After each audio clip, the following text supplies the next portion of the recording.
Poland देश ने किया भगवान कृष्ण पर केस, फिर कोर्ट के फैसले ने हिला दी दुनिया। सकते में पूरा संसार, कोई कैसे दुनिया बनाने वाले कृष्ण पर ही मुकदमा कर सकता है। दोस्तों, आखिर कौन सा है वो देश और किसने किया था भगवान श्री कृष्ण पर मुकदमा? आखिर क्या हुआ था जब कोर्ट में हुई इस मुकदमे की सुनवाई के दौरान भगवान की तरफ से कौन कोर्ट में हाजिर हुआ और आखिर जब इसका फैसला आया तो कैसे एक देश के साथ पूरी दुनिया हिल गई, जानेंगे आज के इस वीडियो में। तो कहीं मत जाइए और बने रहिए हमारे साथ वीडियो के अंत तक। उससे पहले एक छोटा सा निवेदन है कि कमेंट बॉक्स में जय श्री कृष्ण अवश्य लिखें। दोस्तों, आप सब इंटरनेशनल सोसाइटी फॉर कृष्णा यानी इस्कॉन के विषय में तो अच्छी तरह जानते होंगे।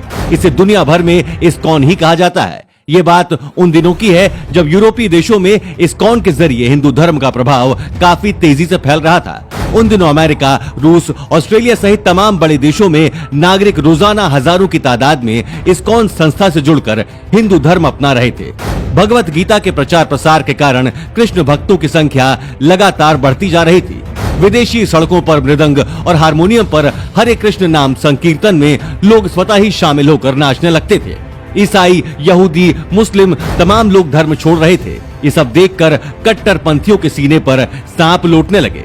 इस्कॉन विरोधियों का रोम रोम जल रहा था। उन लोगों में ये डर बैठता जा रहा था कि अगर ऐसे ही चलता रहा तो धीरे धीरे देश के सभी नागरिक हिंदू हो जाएंगे। परंतु समस्या ये है कि अगर इस्कॉन को रोका जाए तो कैसे रोका जाए? और आखिरकार पोलैंड की राजधानी वॉर्सो में एक शख्स से ये सब बिल्कुल सहा नहीं गया। अंत में उसने भगवान श्री कृष्ण पर आरोप लगाते हुए इस्कॉन पर केस फाइल कर दिया। मामला कोर्ट में पहुंचा और जैसा कि हर एक केस में होता है, प्रतिवादी पक्ष को कोर्ट में हाजिर होने के लिए सम्मन भेजे जाते हैं। वैसे ही इस्कॉन को सम्मन भेजे गए और निश्चित दिनांक को वादी तथा प्रतिवादी कोर्ट में उपस्थित हुए। वादी पक्ष नन्य अदालत में मांग करते हुए कहा कि पोलैंड में इस्कॉन को बैन कर दिया जाए क्योंकि इस्कॉन के अनुयायी उस श्री कृष्ण का गुणगान करते हैं जिसका चरित्र ठीक नहीं था।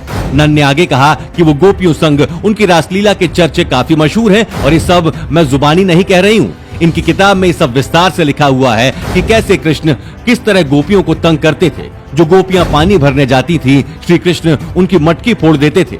नहाती हुई गोपियों के कपड़े उठाकर पेड़ पर बैठ जाते थे। बांसुरी की धुन पर सैकड़ों गोपियों को एक साथ नचाते थे।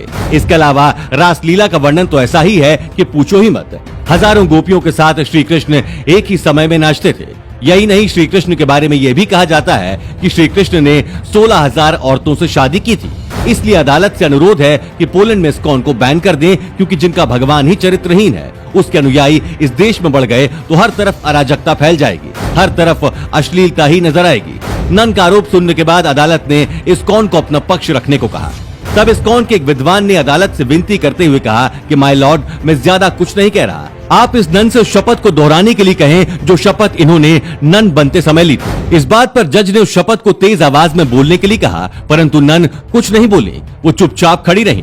तब इस्कॉन के विद्वान ने जज से कहा कि यदि अदालत की अनुमति हो तो शपथ को पढ़कर सुनाना चाहते हैं। जज ने अनुमति दी। इसके बाद उस व्यक्ति ने सबके सामने जोर जोर से पढ़कर उस शपथ को सुनाया जिसमें साफ साफ लिखा था कि नन बनने वाली हर एक स्त्री नन बनते समय ये शपथ लेती है कि जीसस क्राइस्ट ही उसके पति हैं और वो आजीवन उनकी पत्नी बनकर रहेंगी। उसने आगे कहा कि मिलॉर्ड, इस तरह से देखा जाए तो पूरी दुनिया में 10 करोड़ से अधिक नन हैं जो कि जीसस क्राइस्ट की विवाहिता पत्नी है। और जहां तक कि श्री कृष्ण की 16,000 पत्नियों की बात है तो इसके विषय में इतिहास है कि भौमसुर नामक असुर ने अमर होने के लिए 16,000 कन्याओं को बलि हेतु बंदी बनाया हुआ था। भगवान श्री कृष्ण ने भौमासुर का वध करके उन सभी 16,000 कन्याओं को आजाद कराया और समाज में उन कन्याओं का तिरस्कार न हो, इस कारण उन 16,000 कन्याओं ने भगवान श्री कृष्ण को अपने पति के रूप में स्वीकार कर लिया और भगवान श्री कृष्ण ने उनके सम्मान के लिए उनसे विवाह किया। ऐसे में अब कोर्ट तय करे कि भगवान कृष्ण और जीसस क्राइस्ट किसका चरित्र ठीक नहीं है। इस बात को सुनकर कोर्ट रूम तालियों से गूंज उठा और हरे कृष्णा के जयकारे लगने लगे और ये केस उसी वक्त खारिज हो गया। तो दोस्तों, भगवान कृष्ण पर निराधार सवाल उठाने वालों को आप क्या संदेश देना चाहेंगे, हमें कमेंट में लिखकर बताएं। साथ ही इस वीडियो को शेयर जरूर करें। धन्यवाद।